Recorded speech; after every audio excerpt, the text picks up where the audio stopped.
entrance. The entrance. வணக்கம், இது உங்கள் டி என்ட்ரன்ஸ். இன்னைக்கு நம்ம பார்க்க போகிறது மனிதர்கள் மாயமாகும் மர்மத்தீவு. மனிதர்கள் மாயமாகும் மர்மத்தீவு. மர்மத்தீவு மர்மத்தீவு மர்மத்தீவு. உலகின் ஏராளமான மலைகளும் தீவுகளும் கடல் பகுதிகளும் மர்மத்தின் புதையலாக புதைந்து கிடக்கின்றது. விளக்க முடியாத வியப்புகளை சுமந்து கொண்டிருக்கும் ரகசியங்கள் இருந்து கொண்டுதான் இருக்கிறது. அவற்றில் ஒன்று மனிதர்களை கொல்லும் மர்மத்தீவு.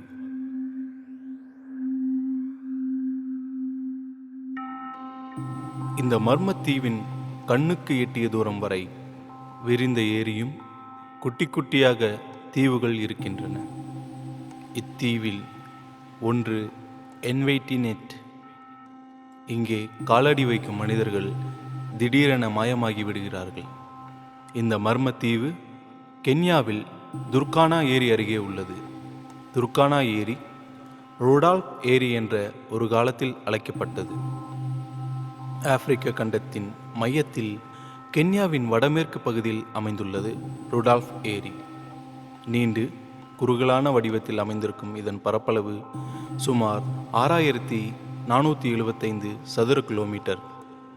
இந்த ஏரியை சுற்றி அமைந்துள்ள பகுதிகள் வறண்டு காணப்படுகின்றன. கிபி 1888 ஆண்டு ஆஸ்திரிய ஆய்வாளர் கவுண்டர்பால் டெலிக்கி என்பவர் இந்த ஏரியை கண்டுபிடித்தார். ஆஸ்திரியாவின் இளவரசர் ரூடால்ஃப் என்பவரின் பெயரால் ரூடால்ஃப் ஏரி என வழங்கப்படுகிறது. இந்த ஏரியை சுற்றி எரிமலைகள் அமைந்துள்ளன. இந்த ஏரியின் நீர் வெளியேற இயலாத நிலையில் உள்ளது. முன்பொரு காலத்தில் இதில் மனிதர்கள் கூட்டம் கூட்டமாக வாழ்ந்தனர்.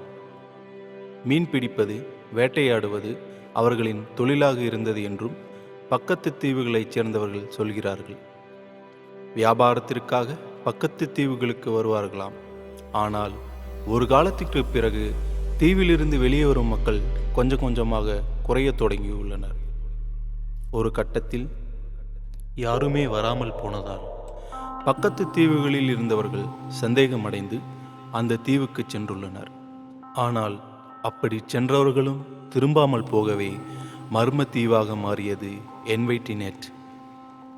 கடந்த 1935 ஆண்டு ஆங்கிலேய விஞ்ஞானி விவியன் பஸ் என்பவர் தன் குழுவினரோடு இந்த தீவு பற்றி ஆய்வுகள் மேற்கொண்டார். என்வைட்டினெட் குட்டித்தீவுக்கு இளம் விஞ்ஞானிகள் மார்டின் ஜெப்லிஸ், பில் டேஷன் ஆகியோரை அனுப்பி வைத்தார் விவியன். நாட்கள்தான் போனதை தவிர விஞ்ஞானிகள் திரும்பி வரவில்லை. இதனால் அதிர்ச்சியடைந்த ஆராய்ச்சியாளர்கள் தூரத்திலிருந்தே ஆய்வுகளை செய்தனர். ஹெலிகாப்டரில் பறந்தபடியே வேவு பார்த்தனர். பழங்குடியினர் குடிசைகள் அப்படியே இருந்தன. அழுகிய மீன்கள் சிதறி கிடந்தன. மனித நடமாட்டம் மட்டும் இல்லவே இல்லை. இதையடுத்து பக்கத்து தீவுகளில் வசித்தவர்களிடம் தகவல் சேகரித்தார். அந்த தீவில் பிரம்மாண்ட ஒளி ஒன்று வரும். அப்போது இடத்தில் யார் இருந்தாலும் காணாமல் போய்விடுவார்கள். அப்படித்தான் அங்கிருந்தவர்கள் காணாமல் போயிருப்பார்கள் என்று பக்கத்து தீவுவாசிகள் கூறினர். பிரம்மாண்ட ஒளி வெள்ளம் எப்படி வருகிறது? அது மனிதர்களை எரித்து விடுகிறதா? அப்படியென்றால் எலும்புகளாவது மிஞ்சியிருக்க வேண்டுமே என்ற கேள்விகளுக்கு விவியனுக்கு விடை கிடைக்கவில்லை. இங்குள்ள மக்களை வேற்றுக்கிரகவாசிகள் கடத்திச் செல்கின்றனர் என்றும், கண்ணுக்கு தெரியாத சக்கரம் ஒன்று சுழல்கிறது என்றும், மக்கள் காட்டில் கரைகிறார்கள் என்றும் கூறப்படுகிறது. ஆனால் மர்ம முடிச்சுக்கள் எதுவும் இன்னும் அவிழவில்லை. ஆளே இல்லாத ஒரு அமானுஷ்ய கிராமமாக அது அமைதிக்குள் உறைந்து கிடக்கும். கென்யா நாட்டின் துர்கானா ஏரியின் படுகையில் நடந்த அகழ்வாராய்ச்சியில் 2 மில்லியன் ஆண்டுகளுக்கு முந்தைய மனித இனத்தின் எலும்புக்கூடுகள் படிமங்கள் கிடைத்துள்ளன. மிக பழமையான மனித உடல்களின் படிமங்கள் அடுத்தடுத்து கிடைத்து வருகின்றன. இதனால் இந்த பகுதிக்கு மனித குலத்தின் தொட்டில் என்ற பெயரே உண்டு. இங்கு கிடைத்துள்ள மனித உடல் படிமங்களை ஆராய்ந்ததில் அவை ஹோமோசெப்பியன்ஸ் இனத்தின் படிமம் அல்ல என்பது தெரிய வந்துள்ளது. மாறாக அவை மனித இனத்தின் இன்னொரு வகையான உயிர் என்பது தெரிய வந்துள்ளது.